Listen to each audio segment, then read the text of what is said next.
Welcome to the Kid Stays in the Podcast. I'm your host, Trey Cooper, and joining me today is... Trey and Cooper.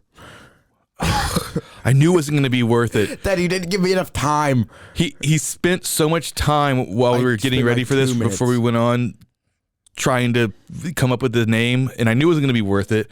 What does that even mean? Explain. No, honestly, I don't normally want to know, but this was so dumb, I need to understand what it was. I looked up old British kid names that start with an S.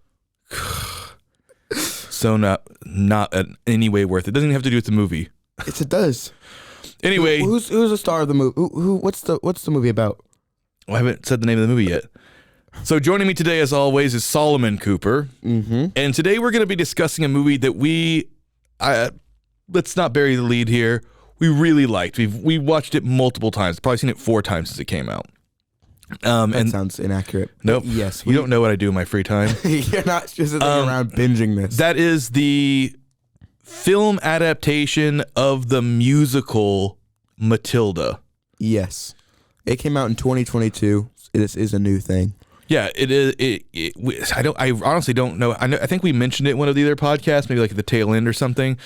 But I wanted us to do a full dive into the movie because we really liked it. I was unfamiliar with it. I honestly, full disclosure, was never a huge fan of the original Matilda movie. I don't know anything about it, so. Well, just imagine this movie, but with no music. Well, I didn't know anything about it. Okay, whatever. Yeah, it's like I figured that. It was like Danny DeVito. There's like a lot of Danny DeVito. Yeah, he was the dad. Was it Mr. Wormface? Wormwood. Yeah. Yeah, I wasn't allowed to watch it also because I had like my parents were very nervousy about watching things that had magic. So even though Matilda technically doesn't have magic, she's the same as like one of the X-Men. You know what I mean? She has telekinesis. Yeah. Back in the 80s, telekinesis, Satan worshipping baby eaters, it was all the same. One and the same. Synonymous. So anyway, I wasn't allowed to watch it, and then by the time that I watched it when I was older, when I could make my own decisions, it just was nothing to me. You know what I mean? But I got really excited about this movie when one of the guys in the Resistors, that's a local band, go check them out. Ooh, Resistors. Yeah, you should look them up. But he introduced me to Tim Minchin, who then I found out did all the music for Matilda. For Matilda, the musical. So then I got kind of excited about this. No, he did all the music for Matilda, not the musical. Oh my God. Anyway, it made me kind of excited when this movie was coming out. And then, correct me if I'm wrong here, I think we started that movie the first time we watched it. It was like in the middle of the night, right? Oh, yeah, it was like 3 a.m. It was like something crazy. It was like something crazy. It was some crazy late hour on the weekend. And I'd hope it was the weekend. I want to clarify so people don't think that we're watching movies at 3 o'clock in the morning. We're dedicated to our craft on a school day. But yeah, it was like so instantly captivating. Yeah. And I before we go into the finer details, I want to say that this is not one of those musicals where it's just the music. Even though I have heard some critics say that. I actually thought the filmmaking in this movie was really good and really creative, because I've seen a lot of musicals recently that they're really flat, but the music kind of carries them along.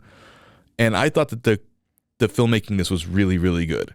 Like, I think that I don't even want to imagine the movie without the music, but if it were to be made just like the original Matilda as a remake of that Matilda, I think it would still work. Yeah, I think it would hold its own. Yeah, I feel like the original Matilda, and I need to go back and let's be fair, it's never going to happen. I'm never going to go back and go watch that non-music version again. But I feel like that. I remember that movie kind of feeling like Home Alone-ish, and it's like the flat way it's filmed. The flat way it's filmed. Yeah, like Home Alone filmed flat. There's no style. Like, there's no style to it. Like, I love Home Alone, but Chris Columbus, he just doesn't have a particular style of his own. You know what I mean? So he started a bunch of amazing franchises that made a lot of money. So not trying to say he's not talented, but No idea. there's not a lot of style. Yeah, you wouldn't really know it if you saw it. Yeah, you wouldn't think, oh, this is a Chris Columbus movie. Yeah, and you can see how his career kind of tapered off, and we don't have to keep talking about Chris Columbus, but like, so he does like Home Alone, Home Alone 2, right? They don't do well with the critics at all, but they are The people huge love them. smash hits, right? They're classics. And then he does Harry Potter. So if you think about it, they didn't know how Harry Potter was going to work out. They knew it was like the most popular children's book, but so they hired the guy who had made the most popular children's movie. You know what I mean? And they were like, "Oh, we'll have him make this thing." And he did the best job he could, let's just say. But I will say that I normally skip those Harry Potter movies that he made. Which one did he make? The first two. What? You skipped those? I do now, yeah. The second one was really good. I think he does a great job of making a kid's movie. Okay. Yeah, but the third Harry Potter movie is also a kid's movie, and that is done by Alfonso Cuarón, and you can really tell the difference in style in the sense that there is one. Never rolled my eyes harder. Why did you? You went Alfonso Cuarón. Why do you roll your eye? Why would you roll your? Thing in the whole entire world. You're talking so normally. Why would you roll your eyes for me pronouncing his name correctly? You went. Harry Potter 3 is also a kids movie directed by Alfonso Cuarón. Would you have been happy if I would have been like Alfonso Corona? No, I wouldn't have been happy, but it could have been like Alfonso. Anyway, Cuarón. we're not talking about Harry Potter. You like whole voice and like style of talking changed and accent. Everything about you changed in that moment. You have to pronounce these names properly. It's rude. You're going to change your whole mindset. I didn't change my whole mindset. Yeah, look at this. Is how you're talking. I didn't change my whole mindset. Alfonso Cuarón. That's what you did. That's not my mindset changing. It was. Anyway, I would love to just talk about Harry Potter now because we've been playing the new Harry Potter game and I'm like overly obsessed with it. But we are here to talk about Matilda. Yes, sir. And we will stay on track this time. So let's dive on in. Yeah. So this is a pretty classic story by Roald Dahl. Roald Dahl. Yeah, and people have already seen the movie, but because this is technically a newish movie, we have to give the audience what they want. The audience doesn't want and it. And the audience needs a plot synopsis of what Matilda's. Just a quick plot synopsis of what Matilda's about. Why can I? Also, Solomon's going to do a lot of singing in this because I can't remember a lot of the songs. Why do I have to do singing? Because you listen to all the songs all the time. I can't sing though. You can sing. No one's ever said that about me. I've been paying for these singing lessons for years. No, you have not. Anyway, so plot synopsis of Matilda. So this movie is about a girl who loves to read and has some bad parents, and she's going to a new school where because she's super excited about school, because her parents are neglectful, and so she goes to school and it's bad there, and then she unlocks some new powers. Fair. That was really long. I feel like that was more like a summary. I wouldn't have done it that way, but yeah. That's what it's about. But it generally, you got the idea across. I think calling your parents neglectful is an understatement. Abusive. Actively douchey. Horrendous scumbags. I think neglectful, if you ever called a parent neglectful, you know they're a bad parent. But they weren't like abusing her. Neglectful parents just would let you watch TV all day. You know, maybe like play poker with their friends or something.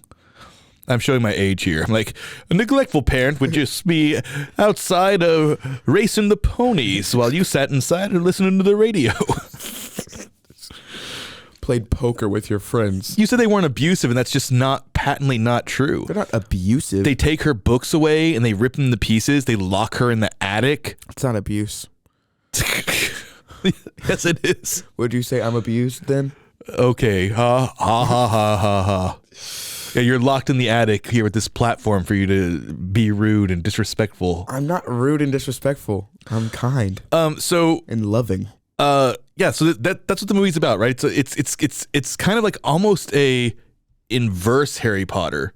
You know, Like she gets invited to go to this school. It's a private prep school thing, but the school, instead of being like Hogwarts, is hell on earth. It's an inverse Harry Potter. Her home life is bad and her school life is bad. That's true, but Harry Potter is an orphan. She has both her parents. They just still suck. Yeah. And then she gets invited to this prestigious school, which sucks worse. And then instead of there being a Dumbledore to mentor her, the headmaster also is horrendous. So I think it is kind of like an inverse Harry Potter. No, it's not. Just because some things are the opposite, but not everything's the opposite, so it can't be inverted. Okay, so if it was an inverse Harry Potter, it would have to be about a kid who had two loving parents who then didn't get to go to school and also didn't have magic. Yes. All right. Exactly. That's exactly. You're purposely. And she has magic, so it can't be like that. You're purposely misinterpreting me using normal nomenclature. You said inverse. If you click Control I on a Photoshop or on an Illustrator thing, what happens? Does one part of it go into the opposite color, or does the whole thing change colors? So you're saying the movie would be inverse if the movie was just upside down? I'm not talking about this anymore. It's so stupid. What a weird point. Why does that have to be upside down? I'm not talking about it anymore. We're just going back to the movie. Why'd you say that? That's what you're saying in Photoshop. Control I changes the colors. That flips the canvas. Oh, I got confused. I don't use Photoshop. I actually don't even know if it does that. But it doesn't. We're like literally almost done with the first half of this segment. We barely talked about this movie. No, we have time. Which is really sad because, like I said, we really did watch this movie a lot of times.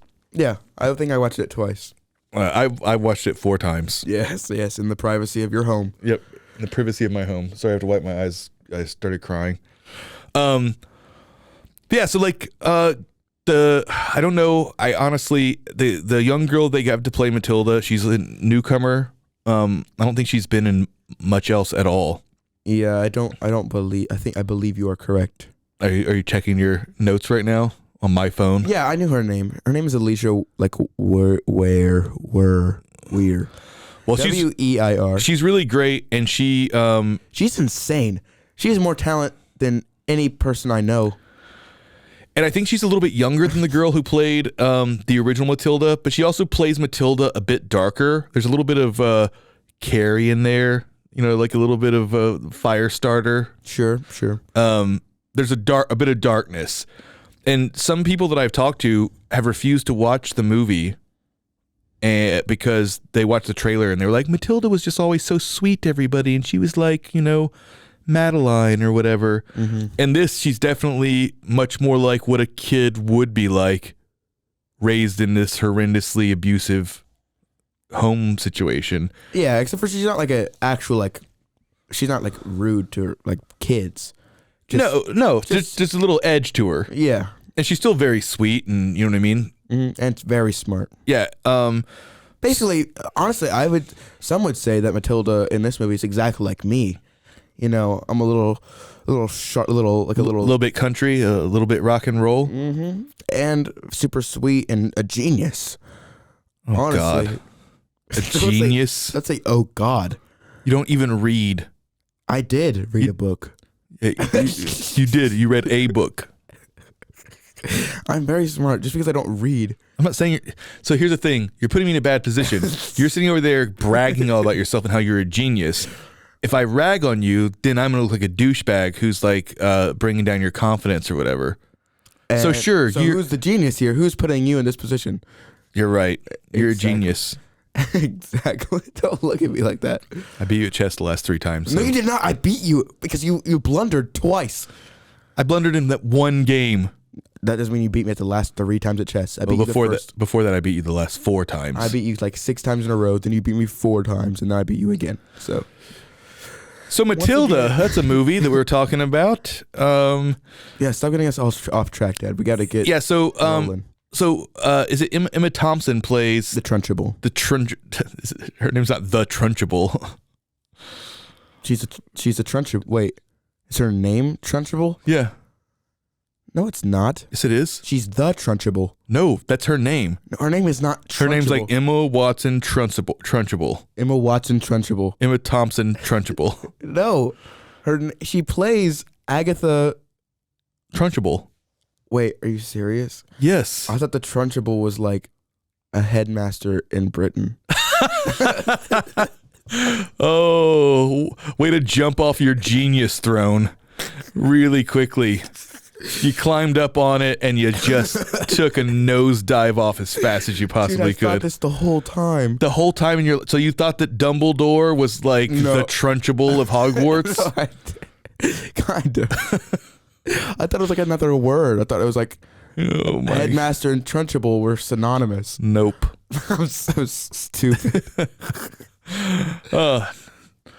Yeah, you said it, not me. You beat me at chess. I didn't say it. So Emma Thompson plays Trunchbull, and I honestly I kept saying to Solomon, I was like, who is? And so Trunchbull's like the evil headmistress of this school. She's like a former Olympic something player. Yeah, she was like one of those, those people who spin around and throw things. Yeah, they spin around and throw that big ball. I can't remember what it's called. But so she like runs this school, like very young children, like it's a military operation. It's all about discipline and whatever. Yeah. So imagine like the worst high school coach you could have ever had running the entire school. Yeah, exactly. Oh God, we're 2 minutes over time. So sorry, folks. Quick break, and we'll be right back. Hopefully this time to actually be discussing Matilda the Musical. Goodbye. You have to say goodbye. That was the last word. And now a word from our sponsors.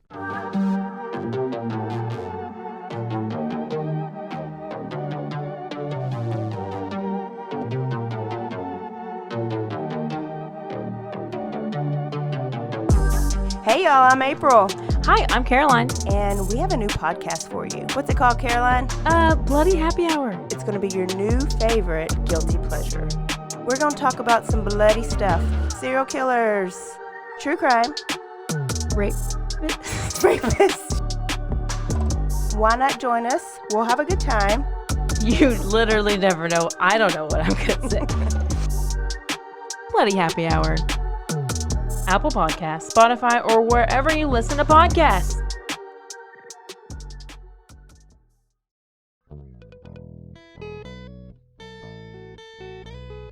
Hi, this is Sarah. And I'm Carter. And this is Some of Our Thoughts.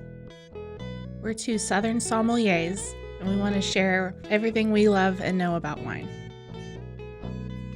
We started hanging out during quarantine and cooking and drinking and listening to music, and we just thought this would be a great way to bring everything we know to you guys.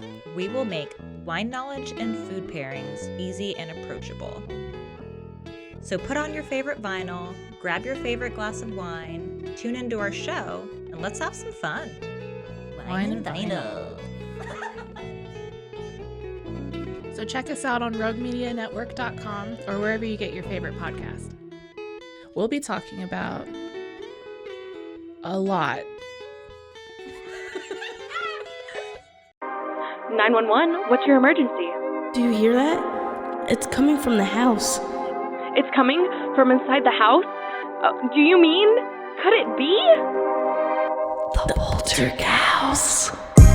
New from Rogue Media. Two haunted hotties talking about haunted places. Every episode we dive deep into the darkest places and give you a bit of history. We're getting spooky in all the right places. You've gobbled your last ghoul. Follow along for the craziest and spookiest stories with Debbie's Dark Tourism. The Stanley Hotel, Winchester House, The Alamo, Hotel Monte Vista, and more spooky places. Find us at _Poltergals. POLTERGALS. Look over your shoulder. It's us, the Poltergals. Wherever you consume the podcast, you can find us there. Welcome back to the Kid Stays in the Podcast and our discussion of Matilda Matilda the Musical. I forgot what it was called. Man, we are really not selling very well that this is our favorite movie that we've ever seen. Look, it's not our favorite movie, but we like it a lot. Yeah, quite a bit. So thank you for saving we me. were talking about how Emma Thompson plays Trunchbull, not the Trunchbull. I was really close to saying that. And she's like this evil headmistress. But yeah, I was telling Solomon that the whole time we were watching, I was like, who is this person? Like, because she's so good. Very And you can good. tell that she has like some cosmetics on. They're very well done. So it wasn't enough cosmetics where I'm like, oh, there's so many cosmetics on this person that I can't tell who it is. I was just thinking maybe it's some character actor that's like in little parts in sitcoms or something or NYPD Blue. And I just can't think of who it is. But no, she's just so good in that role. And there are some prosthetics, but she is so great as Trunchbull. And they managed to make this villainous person scary and funny. You know what I mean? Like he's so over the top that it's funny. Yeah, like what she does is the craziest things that you can't imagine it being real. So I think that's like it's like a caricature of someone evil. Right, exactly. Which thus makes it very funny. Well, like the part where she has this one musical number where she's singing kind of about like her fantasy. Yes. Like about like a world where it's like a world with no children or something like that. And it's so delightfully over the top. And what's funny about it is she's being a child herself. So like that's what makes her feel childlike, is imagining no children. No children. Yeah, but she's like swinging on a swing. Yeah, you know what I mean? Like the first line of the song is "Imagine if children didn't exist. Wouldn't that be nice?" Like something like that. And she has like this really scary, it's a classic like kind of Roald Dahl thing. Like she has this like scary place called, what's it called? Like the Crunchy, the Smishy. Dad, this is your favorite movie. You've seen it 4 times. I know, but I'm there for the music, man. What's it called? It's like it's a cell that she puts kids in. It's like a little box and she locks children in it. It's called like Heidi or something. The Crunchy. It's not called the Crunchy. What's it called? Wait, this is embarrassing. Yeah. Everybody who knows Matilda is like screaming right now at their. It has a name. Yeah. And it's like a kid's thing, but it ends with a Y. It's like something you would hear about like in a Dr. Seuss book or a Roald Dahl book. What are you gonna look it up? Yeah. What's the box called in Matilda? Yeah, keep talking. Sorry guys, this show is apparently not properly prepped. Solomon hasn't prepped properly. How does this have to do with my prepping yet? You don't know what I called it the Crunchy. It's called something like that. The called Smidgy. Like the hide and go seeky. No, it is not called that. It's something weird like that. Anyway, so the other premise for those unfamiliar is like Matilda is also telling this story that she's making up about about two folks. Chokey. I was so close. No, I was way closer. What did I say? You said Crunchy. That's so much closer to Chokey than the hide and go seeky. I thought it was something like a kid's name. Anyway, so Matilda's telling this story about escapologist. An escapologist and an acrobat.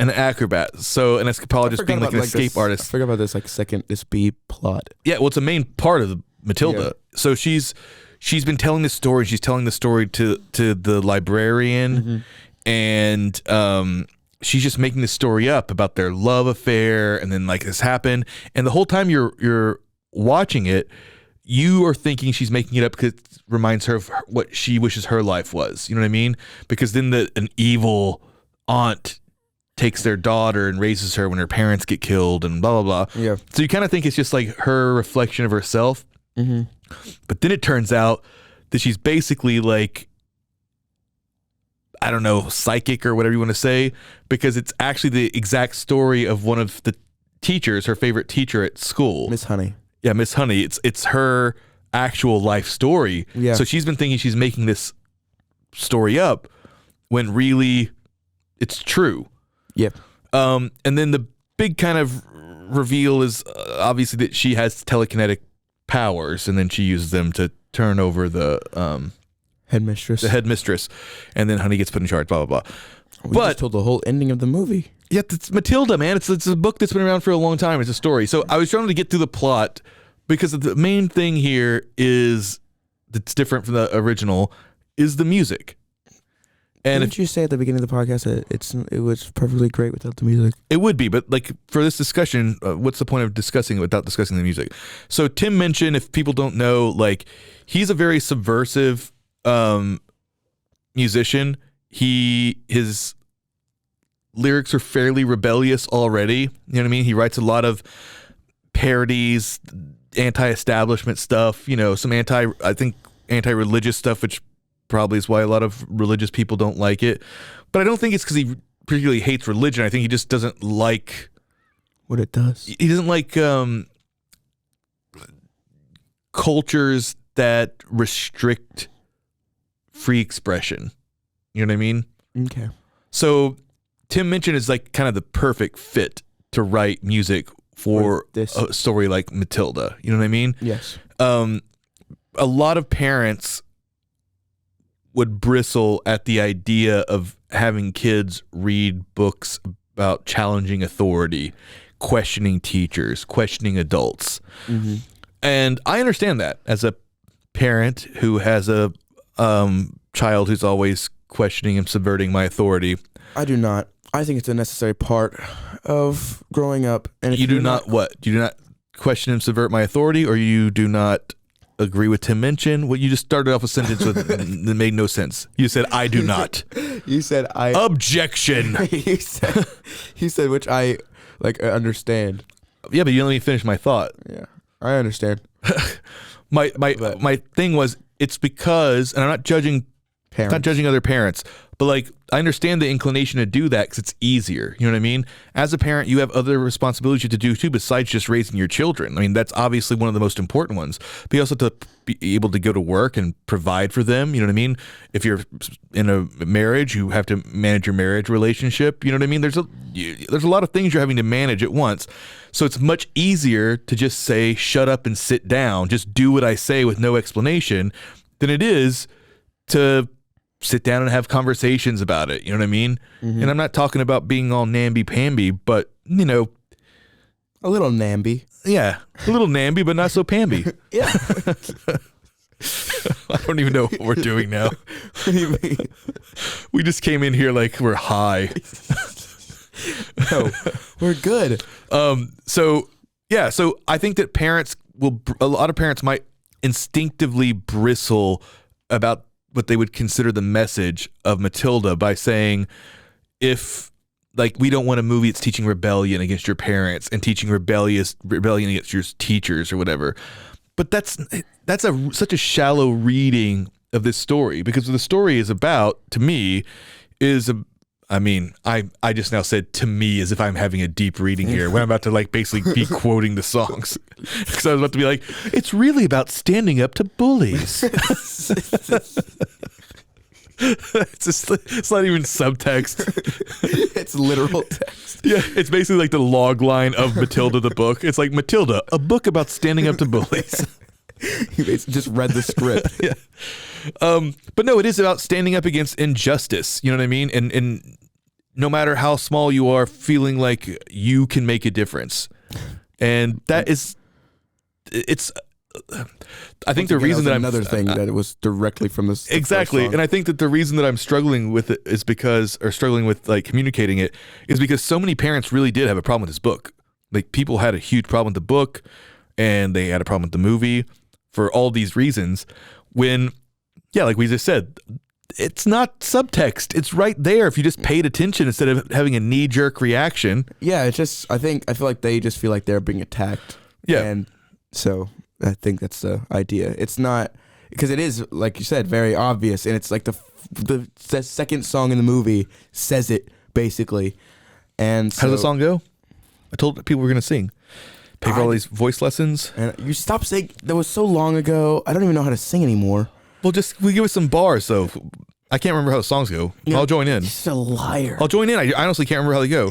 There's one, so I know that my mommy says, "Oh, miracle." But then what's the main one that song that it's like her anthem, where she's like, just because you're little, you don't have to be a squibble. Stop it.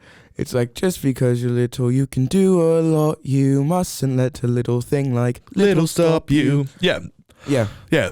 Isn't that cool? Isn't that a cool line? It's a really great song, and that's the whole thing. It's like just because you're small, you can change the world. If you think about like what would people want a story to be about? Like if you're a parent, you know what I mean? If you're one of these parents who's upset about this movie seeming like it's too rebellious or whatever, what would a movie be about? Where it's just like, hey, once there was a little girl and she had two wonderful parents and they loved her so much and she went to a great school and she grew up and she went to Harvard and now she's rich and she's married and she has a bunch of what is that movie? It's not even a show.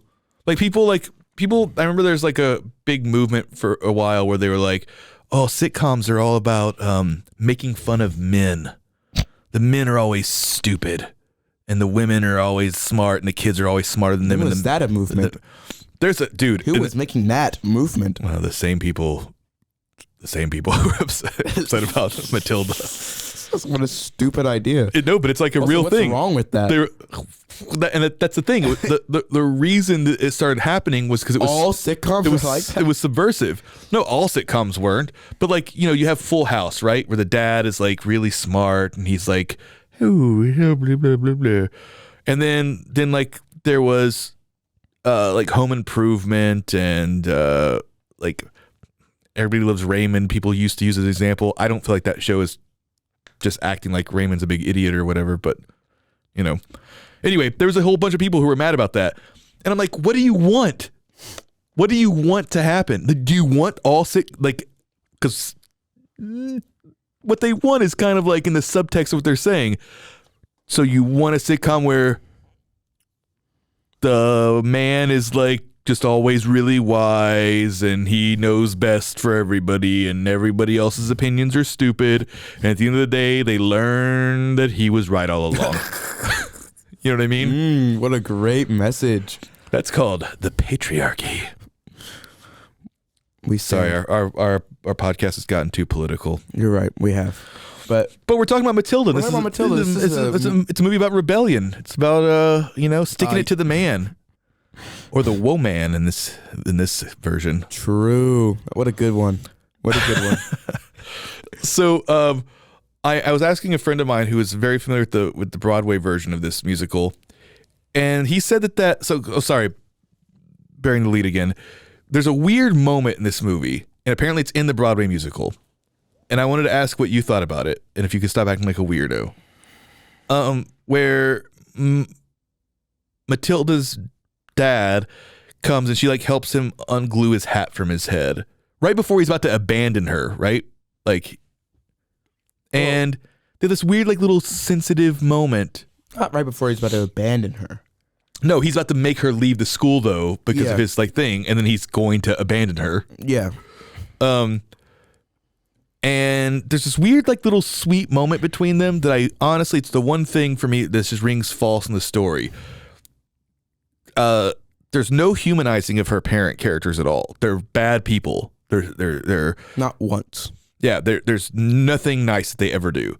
So this weird little moment where she calls him dad for the first time, and then he responds, or he calls her his daughter. Yeah, because he's been calling her his son for like his whole life. Yeah, because he always wanted a son. Yeah.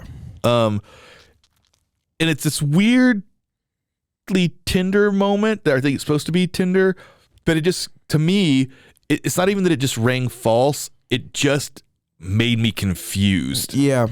I didn't understand what the point was. Yeah. Like, just let them be bad. There's no reason to have this little moment here. And maybe it's just to show that there is a tiny little bit of good in everyone.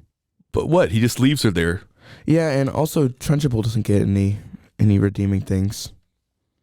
She's just crazy. Trunchbull doesn't need any redeeming things. He's the bad guy. Exactly, that's what I'm saying. So are they. Yeah, that's what I'm trying to say.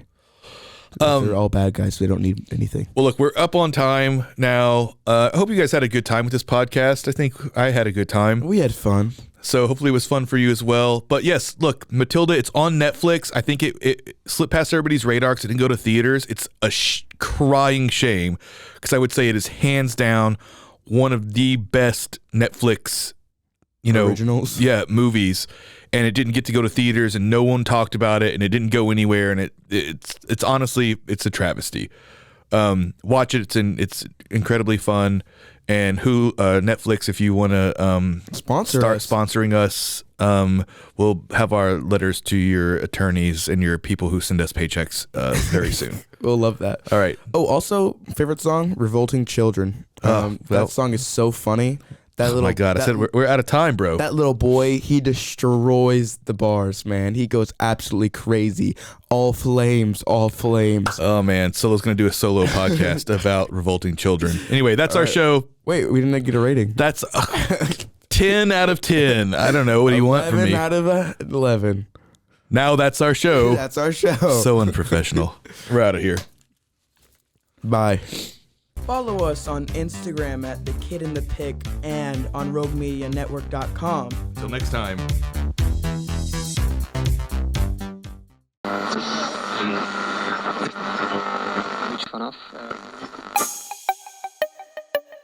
This has been a Rogue Media podcast.